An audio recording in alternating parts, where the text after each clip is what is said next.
6월 1일 6월 첫째 주 주일 새벽 예배 우리 하나님 앞에 드리시겠습니다. 고마우신 하나님 아버지 감사합니다. 귀하고 복된 날 우리에게 허락하여 주시고 하나님 앞에 예배하며 기도할 수 있게 해주셔서 감사하고 은혜와 긍휼의 하나님이 우리 앞에 계신 것을 인하여 감사합니다. 주께서 베푸신 그 은혜가 우리의 소망이고 우리의 하나님이여 의지인 것을 고백합니다. 주님만 의지합니다. 주님만 바라보겠습니다. 주님 손 꼭 잡고 이 길을 걸어가겠습니다. 그 가는 길에 베푸시는 하나님의 놀라운 은혜와 구원을 주님 경험하게 하여 주옵소서. 사랑하는 예수님의 이름으로 감사하며 기도합니다. 아멘. 우리 찬송가 430장 찬송가 430장 함께 찬양 드리시겠습니다.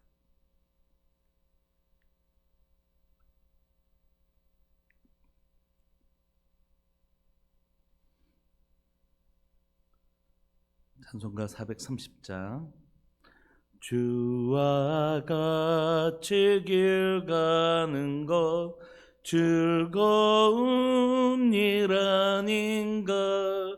우리 주님 걸어가신 발자취를 밟겠네. 한 걸음 한 걸음 주 예수와 함께 날마다 우리 걸어가리. 어린아이 같은 우리 미련하고 약하나 주의 손에 이끌리어 생명길로 가겠네. 한 걸음 한 걸음 예수와 함께 날마다 우리 걸어가리. 꽃이 피는 들판이나 험한 골짜기라도 주가 인도하는 대로 주와 같이 가겠네. 한 걸음 한 걸음 주 예수와 함께 날마다 우리 걸어가리. 옛 선지자 에녹같이 우리들도 천국에 들려 올라갈 때까지 주와 같이 걷겠네. 한 걸음 한 걸음 주 예수와 함께 날마다 우리 걸어가리. 아멘. 오늘 우리 함께 살펴볼 말씀은 하나님의 말씀 베드로전서입니다. 베드로전서 1장 10절부터 21절까지입니다. 베드로전서 1장 10절부터 21절까지입니다.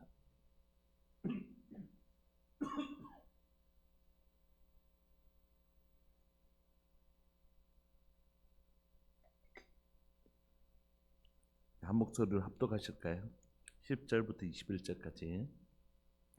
베드로전서 1장 10절부터 21절까지. 우리 한 목소리로 합독하시겠습니다. 시작.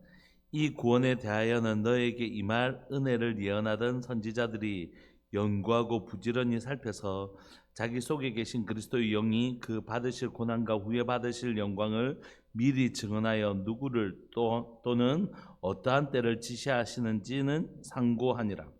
이 성긴 바가 자기를 위한 것이 아니요 너희를 위한 것임이 계시로 알게 되었으니 이것은 하늘로부터 보내신 성령을 힘입어 복음을 전하는 자들로 이제 너희에게 알린 것이요 천사들도 살펴보기를 원하는 것이니라.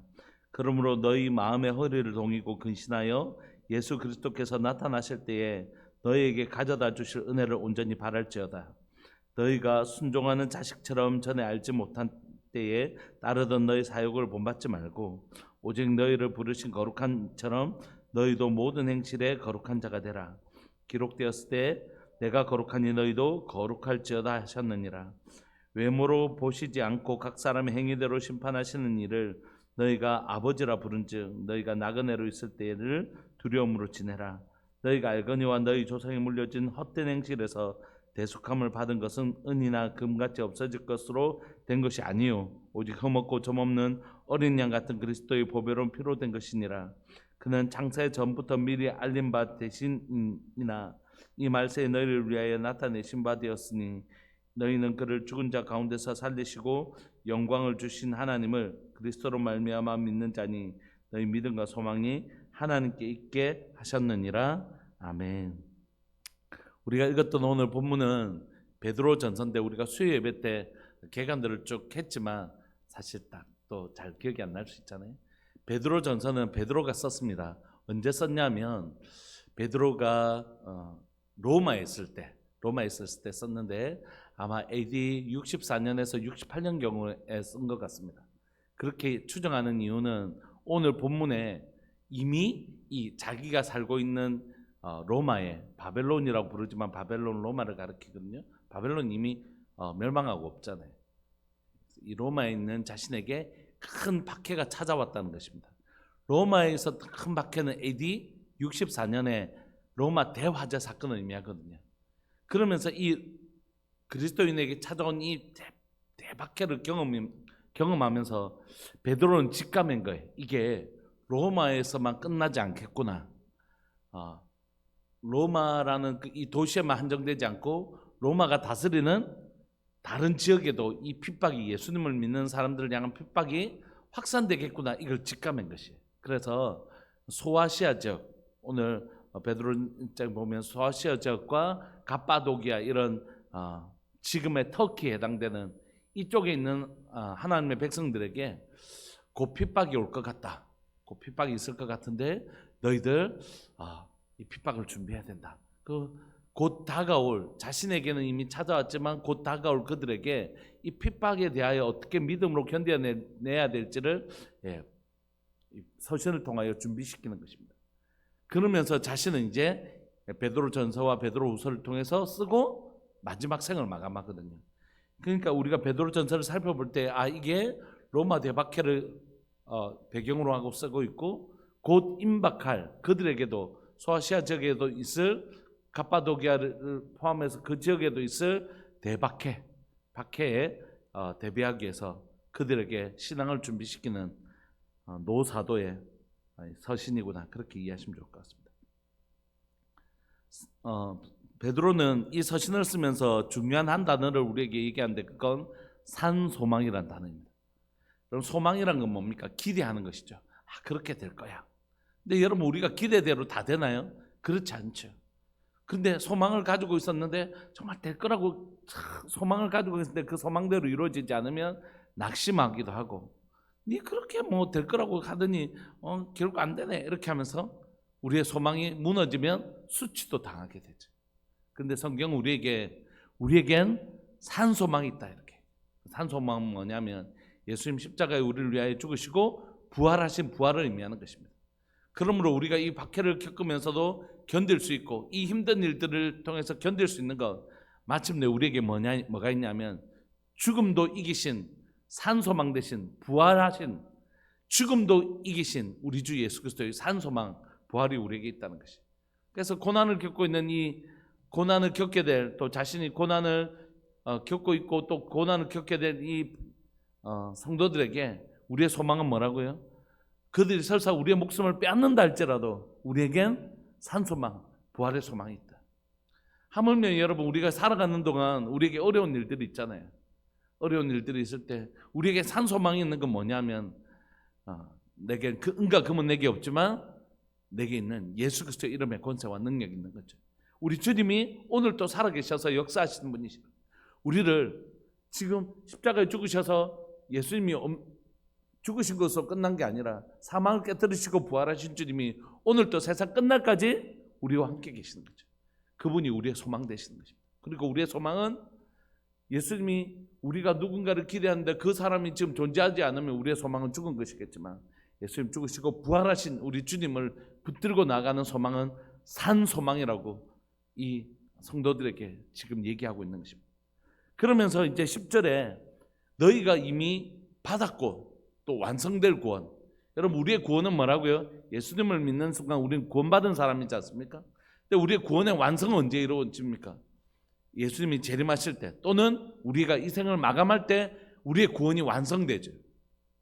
그래서 이 구원에 대해서 너에게 임할 은혜를 연구하던 선지자들이 구약의 선지자들이 연구하고 부지런히 살펴보았는데 도대체 이 고난과 부활을 통한 이 구원은 누구를 위한 것일까라고 연구했다는 것이죠. 11절 자기 속에 계신 그리스도의 영이 그 받으실 고난과 후에 받으실 영광을 미리 증언했는데 그럼 이때 이 놀라운 구원과 예수님께서 겪게 되실 고난과 영광을 그리스도의 영이 선지자들 속에서 이제 미리 증언하셨는데 이건 누구를 위한 것인가 생각해 보니까 연구해 보니까 그건 바로 우리들을 위한 것이란 거죠. 예수님 이후에 예수님을 믿게 되는 자들, 그 사람들이 이 구원의 영광을 누리게 될 자들이다 이렇게 얘기하고 있는 것입니다.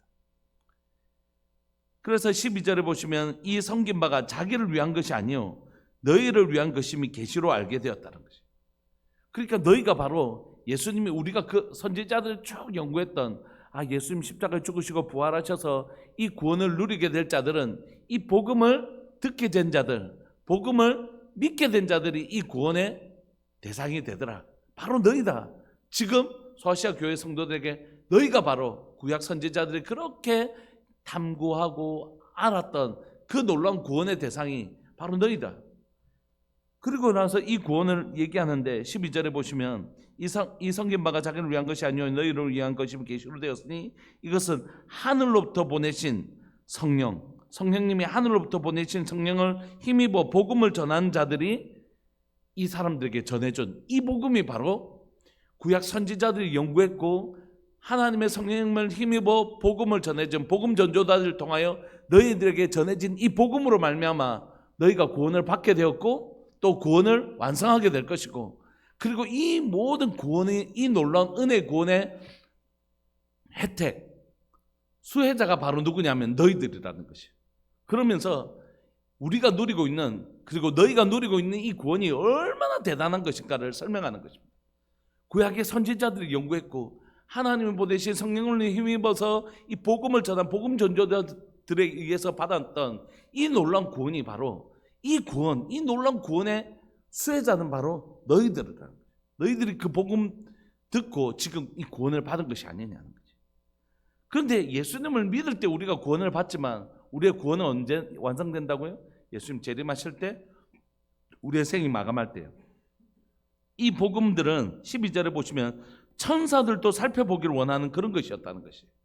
그런데 그런 놀라운 구원을 너희가 받았으니 이 구원을 어떻게 해요? 잘 지켜나가라는 것입니다. 13절 그러므로 너희 마음의 허리를 동이고 어디 외출할 때 딱 허리 동이고 딱 출발하잖아요. 그런 것처럼 이제 복음의 경주를 해야 돼 하면서 허리를 바짝 동이고 있는 것입니다. 그리고 예수 그리스도께서 나타나실 때에 너에게 가져다 주실 은혜를 온전히 바라라는 것이에요. 허리를 딱 동이매고 출발점에서 어디를 바라보라고요? 종착점요. 우리가 갈 결승점을요. 그게 뭔데요? 예수 그리스도께서 나타나실 때, 그게 재림일 때, 우리 주님 앞에 설 그날에 우리에게 주실 은혜를 온전히, 이 은혜는 무슨 은혜일까요? 구원의 은혜. 구원받은 자가 누리게 될 하나님의 백성으로, 하나님의 자녀로 내가 이 구원의 그 결승점에 통과했을 때 막 누가 관중들이 환호하잖아요. 와 수고했습니다. 진짜 잘 통과했습니다. 진짜 그 출발점에서 여기까지 마라톤을 염두에 두는 것이잖아요. 너무 수고했습니다. 이런 박수를 할 것처럼 그 중간에 포기하고 싶을 때도 많았고 낙심할 때도 많았겠지만 끝까지 그 결승점을 통과한 그 선수들에게 그 수많은 관중들이 박수와 환호를 해주는 것처럼 이 구원의 경주를 달리는 이 믿음의 사람들이 자, 내 출발이다. 예수 그리스도만 바라보며 나가자. 결승점만 바라보며 나가자고 달렸던 그들에게 이 결승점을 통과할 때에 그 하늘의 천군 천사들과 하나님께서 수고했다, 잘했다, 너무 귀하다 하게 될 그 영광스러움을 기대하고 소망해라는 것이. 고난을 앞두고 있는 이들에게 너희들이 받은 구원과 그리고 그 고난을 잘 견뎌내고 결승점에 도달했을 때 너희가 누리게 될 그 놀라운 구원을 위하여 이 구원을 잘 지켜나가라, 이렇게 얘기하는 것입니다.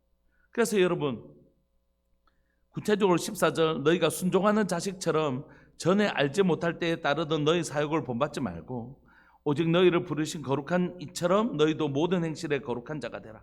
기록되었으되 내가 거룩하니 너희도 거룩할지어다 하셨느니라. 외모로 보시지 않고 각 사람의 행위대로 심판하시는 이를 너희가 아버지라 부른즉 너희가 나그네로 있을 때를 두려움으로 지내라. 너희가 알거니와 너희 조상이 물려준 헛된 행실에서 대속함을 받은 것은 은이나 금같이 없어질 것으로 된 것이 아니요 오직 흠없고 점없는 어린 양 같은 그리스도의 보배로운 피로 된 것입니다. 그러므로 여러분, 우리가 구원을 뭐로 받았냐면, 우리가 이 구원을 잃어버리면 이 구원을 주시기 위해서 지불하신 그것이 헛된 것이 되는 것이죠. 여러분, 만약에 하나님께서 우리가 뭔가를 하기 위해서 대가를 지불했어요. 금이나 은으로 뭔가를 지불을 했단 말이에요. 그런데 그 일이 실패를 했어요. 괜히 낭비했네. 괜히 금으로 그거 했는데 그거 괜히 낭비했네. 우리가 예를 들어서 한 5만 원을 가지고 뭘 샀는데 그게 아무 쓸모없는 것이 된 것이에요. 5만 원 허비했네, 이렇게 얘기하잖아요. 그런 것처럼 우리가 하나님께서 우리를 구원하시기 위해서 흘려주신 것은 금이나 은같이 없어질 것이 아니요 예수 그리스도의 보배로운 피로 우리를 구원해 주셨는데, 우리가 만약에 이 구원을 잃어버린다면 그리스도의 보배로운 피가 헛되게 되는 것이잖아요. 그러므로 너희에게 주신 이 보배로운 피가 헛되지 않도록 하나님 붙들어 주실 것이지만, 또 너희도 어떻게 해요? 너희가 순종하는 자식처럼 알지 못할 때에 따르던 너희 사욕을 본받지 말고 너희를 부르신 이처럼 너희도 모든 행실에 거룩한 자가 되라. 내가 거룩하니 너희도 거룩하다고 말씀하시는 레위기 말씀을 기억하고 사람을 외모로 보시지 않고 각 사람의 행위대로 심판하신 이를 너희가 아버지라 부른즉 너희가 나그네로 살 때에, 이 땅에 사는 시간이 뭐라고요? 본향을 가는 나그네의 삶을 살 때에 더욱 내가 거룩한 자로 살도록 몸부림치라는 것입니다. 여러분, 한번 생각해 보십시오. 소망이 없는 사람들은 낙심하게 되고, 소망이 없는 자는 자기 마음대로 살아요. 여러분, 우리가 이 베드로 전서를 살펴볼 때도 그 얘기했는데, 만약에 여러분 내일 세상이 영화 같은 거 있지 않습니까? 이렇게 막 행성이 날라와가지고 부딪혀서 지구에 있는 모든 생명체가 사라진다, 그런 영화 있잖아요. 딥 임팩트 이런 영화들 있잖아요. 만약에 그런 게 뉴스가 나왔어요. 그럼 사람들 뭐 하겠어요? 오늘 하루밖에 못 사는 거예요.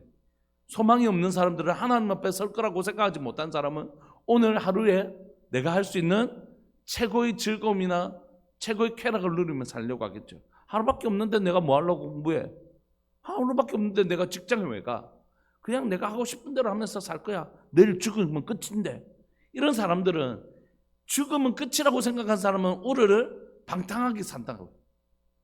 여러분, 지금 이 그리스도인들에게 뭐가 예언되어 지금 예고되어 있죠? 고난이요. 어쩌면 이 고난 앞에서 그리스도인들이 죽을지도 모릅니다. 예수님을 믿는 사람이라는 이유만으로 이제 곧 대박해가 이 소아지역 지역까지 밀려올 거라고요. 그러면 믿음이 약한 자들은 어떻게 하겠어요? 믿음을 버리든지, 이제 곧 이렇게 될 건데 내 혼자 이렇게 산다고 무슨 의미가 있나, 이렇게 살 수 있단 말이에요. 그런데 사도 베드로는 뭐라고 얘기하냐면, 아니야, 구원을 받은 우리, 이 구원을 어떻게 받았는지 기억해.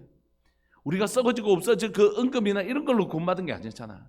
예수 그리스도의 보배로운 피로 구원받은 거잖아. 그러니까 너희들 이럴 때일수록 더욱 너희 구원의 믿음을 지키고 거룩함을 지키고 하나님 앞에 설자답게 거룩하게 살아야 돼.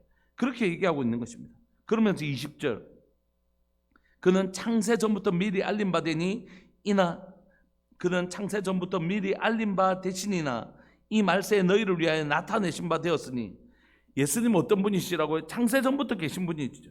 그런데 지금 예수님이 말세는 예수님의 초림과 재림을 통해서 이루어진 말세지 않았습니까? 그런데 그때 예수님이 이렇게 딱 우리 가운데 나타내신 바 된 이유는 뭡니까? 너희는 그를 죽은 자 가운데서 살리시고 영광을 주신 하나님을 그리스도로 말미암아 믿게 된 사람이다. 예수님으로 말미암아 하나님을 믿게 된 사람들이라, 우리가. 그래서 우리에겐 뭐가 믿음과 너희 믿음과 소망이 하나님께 있게 하셨다는 거죠. 우리의 소망은 어디 있다고요? 하나님께 있습니다. 하나님이 우리를 지켜주실 것이라는 소망은 하나님께 있는 것입니다.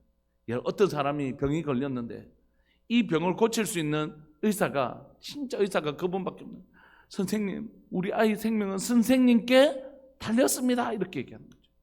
여러분, 우리의 소망은 누구에게 달렸다고요? 하나님께 달렸습니다. 우리의 소망만 하나님께 달린 게 아니라 우리의 믿음도, 우리를 반드시 죽은 자 가운데서 살리시고 하나님께서 우리를 지키시고 보호하실 분이시라는 하나님에 대한 믿음이, 우리의 믿음이 하나님께 있는 것이. 우리의 믿음은 목사님한테 가면 해주겠지, 저분한테 가면 해주겠지, 사람에게 있지 않습니다. 여러분, 사람은 우리의 믿음도 소망도 아닙니다. 우리의 믿음은 누구냐면 오직 하나님이 우리의 믿음이시고 하나님이 우리의 소망이십니다. 그러므로 이 고난을 앞두고 있는 이 소아시아 성도들에게 사도 베드로는 무슨 얘기하냐면, 우리의 소망이 산 소망이고 우리의 구원이 얼마나 놀라운 것이고, 그리고 우리에게 주신 이 구원을 지키기 위해서 우리가 이 보배로운 구원을 우리에게 어떻게 주셨는지를 기억하고 절대 방탕하게 살지 말고 진리 안에서 더욱더 바르고 거룩하게 우리 하나님께 믿음과 소망을 두며 살아야 된다, 이렇게 격려하고 있는 것입니다. 사랑하는 여러분, 오늘날 우리에게 사도 베드로가 경험했던, 그리고 초대교회가 경험했던 10대 박해처럼 그런 박해가 있지는 않습니다. 요즘 들어서 앞으로도 있지 않을 겁니다, 이렇게 얘기하기가 너무 무책임하다는 생각이 들어요. 어떤 시대가 올지 모르는 것 같습니다. 우리들 교회 우리 중고등부 아이들하고 또 여러분들하고 우리 선생님들하고 또 청년들하고 중국을 간 적이 있었습니다. 두만강에서 압록강까지 쭉 보면서 이 강 사이로 북한은 완전히 피폐되어 있고, 예수님을 믿으면 그는 큰 종교, 언제 죽을지 모르니까. 그리고 그 땅이 다 메말라 있었는데 이쪽 중국 땅은 풍성하죠. 막 옥수수가 막 차를 몇 시간씩 달려도 옥수수가 막 가고, 바로 강 하나, 하천 하나 사이에 있는데도 이 북한 땅은 완전히 메말라 있는 희한한 풍경을 우리가 보았습니다. 그런데 그때 중국만 해도 우리가 교회 신앙의 자유가 있었어요. 있는 교회 그냥 가서 예배 드릴 수 있었고, 그 정부에서 세운 삼자교회 말고 일반 그 교회들도 우리가 가서 예배 드리고, 그날 또 그 지하교회라고 해서 막 숨어서 이런 교회가 아니라 그냥 그 교회 가서 예배 드리고 그랬거든요. 아이들 데리고 같이 예배 드리고 그랬는데, 지금은 중국이 완전 달라졌습니다. 중국 지금 핍박이 굉장히 심합니다. 우리가 미래를 예언할 수 없는, 예단할 수 없는 시대에 살고 있습니다. 우리가 아이들이 살아갈 시대는 어떤 시대일까 잘 모르겠습니다. 예전에는 그래도 이런 일은 이렇게 생각했는데 그렇지도 않은 것 같아요. 우리 아이들이 살아갈 시대는 우리보다 훨씬 더 어려운 시대를 살 거는 분명한 것 같습니다. 그들에게 어떤 물리적인 박해 또는 가치관의 혼란, 그거 아니야, 기독교만은. 어떤 모양의 어떤 어려움이 올지는 모르겠습니다. 그러나 분명한 건 우리 자녀들을, 우리뿐만 아니라 우리 자녀들을 믿음으로 견고하게 세워주는 일을 우리가 절대 게을리하면 안 되는 시대라는 건 아주 분명해지는 것 같습니다. 코로나 이후로 원래로 돌아왔잖아요. 우리 지금 마스크 아무도 안 쓰지 않습니까? 이번에 병원 가니까 병원에서도 자유롭게 벗어도 된다고 그러더라고요. 이제 코로나가 기억도 안 될 만큼 다른 코로나는 지나가 버렸습니다. 그런데 여전히 영적 환경은 코로나 이전과 전혀 다른 시간들을 보내고 있습니다. 많은 사람들이 교회로 돌아오지 않고, 교회가 인구의 자연 감소율도 있지만 굉장한 어려움들을 겪고 있습니다. 계속 위축되고 있죠. 저는 지금 이 시간이 단순히 숫자를 늘리기 위한 몸부림보다 영혼 구원을 위한 몸부림은 필요하지만 단순히 숫자가 줄었기 때문에 위기니 이런 얘기를 할 때가 아니라 한 사람 한 사람들에게 우리의 신앙은 진실한가? 우리는 진짜 이 고난 앞에서 정금과 같이 지켜낼 신앙이 있는가? 이런 것들을 우리가 점검하고 우리 아이들에게도 그것을 질문하고 가르쳐야 될 때라고 생각합니다. 우리 권사님께서 한번 이런 설교를 들으시고 자녀들에게 또 한번 질문하셨다는 얘기, 제가 그때 얘기를 들으면서 우리가 상상하면 자신 없죠. 제가 베드로전서 얘기하면서도 제가 그 얘기했던 것 같아요. 자신 없습니다. 일본 일제시대 때 그 사람들 그리스도인들을 박해했던 거, 뭐 주기철 목사님이나 그런 걸 보면 자신 없죠. 사실 두렵죠. 그럼에도 불구하고 우리의 믿음과 소망은 하나님께 있는 것입니다. 하나님, 우리가 이 신앙 변치 않도록 지켜주십시오. 걱정이 안 될 것 같은 베드로가 왜 이 서신을 썼겠어요? 이 고난 앞에서 누구도 자신할 수 없기 때문에 하나님, 우리를 더 단단한 믿음에 더 생생한 하나님을 보게 해주십시오. 내가 분명히 베드로가 자기는 예수님을 십자가에 죽으시는 주님을 부인하고 저주까지 했잖아요. 근데 그가 다시 복음으로 돌아올 수 있었던 이유는 뭡니까? 죽으셨지만 분명히 살아계신 부활하신 주님을 보았고 성령님을 경험하면서 죽어도 사는 분명한 부활의 주님을 만났잖아요.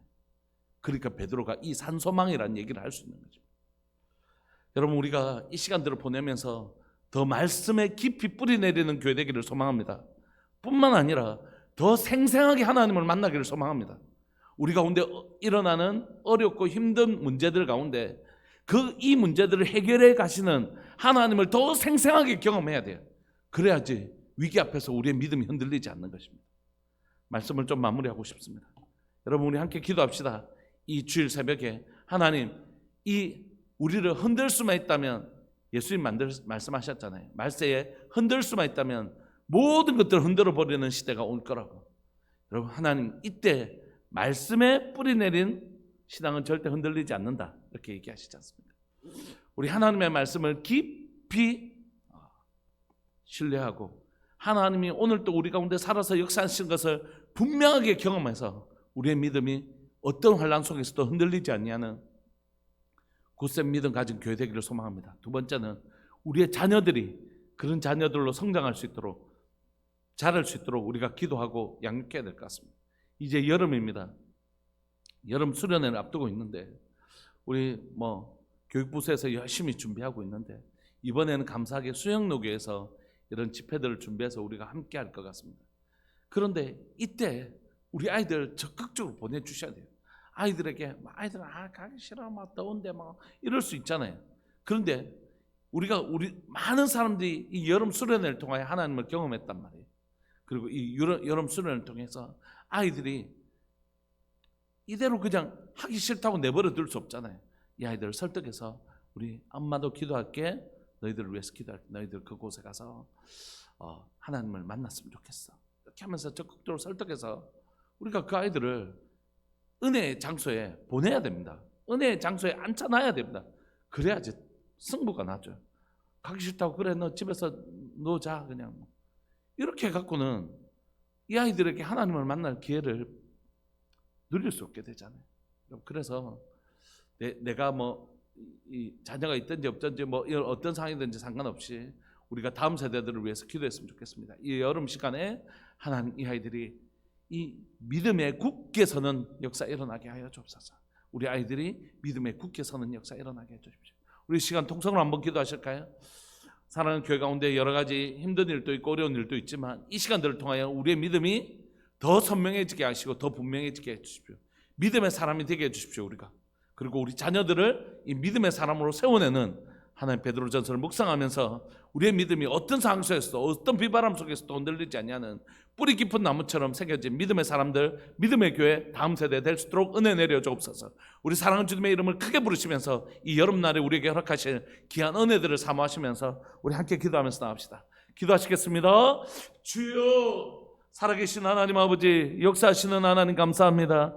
이 여름날에 하나님이 다가올 이 여름날에 우리를 위하여 예배해 두신 하나님의 은혜를 기억하고 소망합니다. 사랑하는 하나님, 베드로 사도가 하나님이여 자신에게 이미 닥쳐왔고 또 하나님이여 흩어져 있는 소아시아의 여러 성도들에게 닥쳐올 그 환난들을 앞두고 하나님, 그는 우리가 받은 산소망과 우리가 받은 구원이 얼마나 놀랍고 크고 하나님의 확실한지를 보여주고 있습니다. 우리의 소망은 죽은 소망이 아니라 살아있는 소망이고, 우리의 구원은 모든 선지자들이 연구한 것이고, 하나님의 성령님을 힘입어 복음 전도자들을 우리에게 전해준 예수 그리스도의 보배로운 피로 우리에게 전해진 이 복음을 하나님, 우리가 가볍게 여기지 아니하게 하여 주시고, 이 복음을 지키기 위하여 우리가 거룩함으로 이 시간들을 살아내고 하나님께 산 소망과 믿음을 두고 이 믿음을 지켜낼 수 있는, 이 구원을 지켜낼 수 있는 하나님의 성도가 되기를 간절히 바라며 이 서신을 쓰고 있습니다.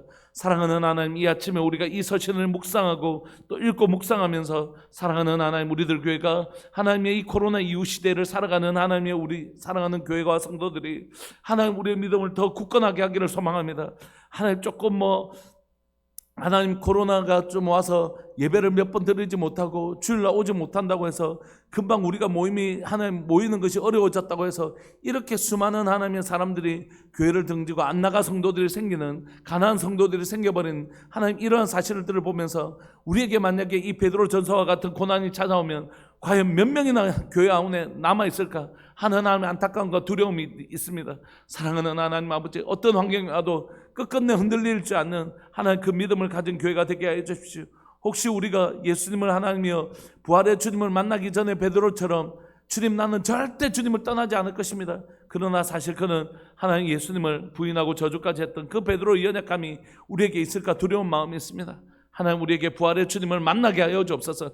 부활의 주님을 확실하게 만나게 하여 주셔서 절대 예수님 떠나지 아니하고 절대 예수님 버리지 아니하는 확실한 믿음 가진 하나님의 교회와 성도 되게 하여 주시고, 우리 자녀들에게도 이 신앙 물려줄 수 있도록 어떤 상황 속에서도 타협하지 아니하고 어떤 환경 속에서 절대 타협하지 아니하고 하나님, 살아계신 주님, 꼭 그 주님 붙들고 살아가는 우리 자녀들 될 수 있도록 이 여름날 하나님의 우리 부모님들이 우리 자녀들을 격려하고 또 우리 자녀들을 독려하고 우리 자녀들을 위하여 기도하고 설득하고, 그래서 은혜의 자리로 데려갈 수 있도록 주님 도와주시고, 우리 아이들을 가슴으로 품고 하나님, 이 여름날에 우리 아이들이 하나님을 겪게 될, 하나님이여 만나게 될 그 수많은 하나님의 은혜들을 하나님 위하여 우리가 기도하는 부모 될 수 있도록 은혜 내려 주옵소서.